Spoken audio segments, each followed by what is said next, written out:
Welcome back my channel. ഞാനിവിടെ ഉണ്ടാക്കാൻ പോകുന്നത് ഉള്ളിത്തീയലാണ്. അതിന് വേണ്ടുന്ന ചേരുവകൾ എന്തൊക്കെയാണെന്ന് നോക്കാം. ചെറിയ ഉള്ളി വൃത്തിയാക്കി കഴുകി അരിഞ്ഞു വെച്ചിട്ടുണ്ട്. കറിവേപ്പില, പച്ചമുളക് കൂടെ വെച്ചിട്ടുണ്ട്. അതിലേക്ക് വറക്കാനുള്ള തേങ്ങ, പിന്നെ മല്ലിപ്പൊടി, മുളക് പൊടി വറുത്ത് പൊടിച്ചതാണ്. തേങ്ങ വറുത്ത് ഓഫായതിന് ശേഷം നമ്മളതിലിട്ട് മിക്സ് ചെയ്താൽ മതി.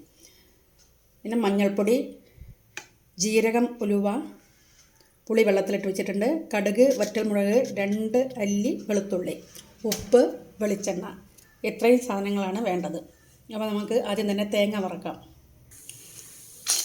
ഉലുവ, ജീരകം ഇട്ടു, പൊട്ടി വരുമ്പോൾ തേങ്ങ ഇട്ടു.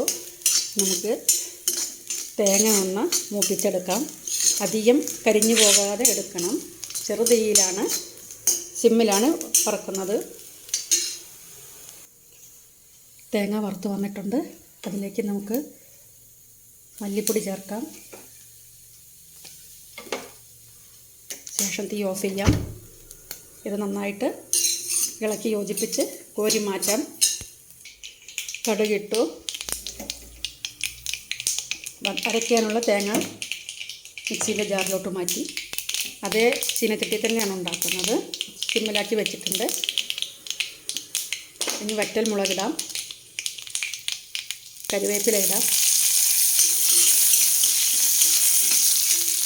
2 കഷ്ണം പച്ചമുളക്.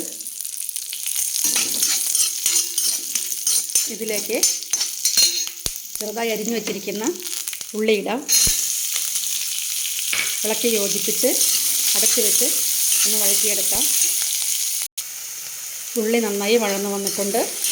ഇനി ഇതിലേക്ക് 1/2 ടീസ്പൂൺ ഉപ്പുപൊടി, 1/4 ടീസ്പൂൺ മഞ്ഞൾപ്പൊടി ചേർത്ത് പുളിവെള്ളം കൂടെ ഒഴിച്ച് അടച്ചു വെച്ച് ഒന്നുകൂടെ വഴന്ന് വരട്ടെ. ഇനി നമുക്ക് തേങ്ങ അരച്ച് വെച്ചതൊഴിച്ച് ഇതിലേക്ക് ഒഴിച്ചിട്ടുണ്ട്. ഇളക്കി കൊടുക്കാം. കുറുകിയ ചാറോടുകൂടിയുള്ള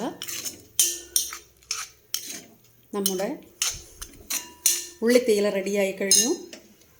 ഒരല്പം വെള്ളം കൂടെ മിക്സിക്കകത്ത് മാത്രം ഒഴിച്ച് ചേർത്ത് കൊടുക്കാം.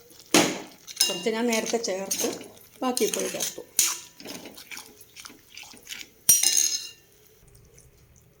വളരെ സ്വാദിഷ്ടമായ ഉള്ളിത്തീയൽ തയ്യാറായി കഴിഞ്ഞു.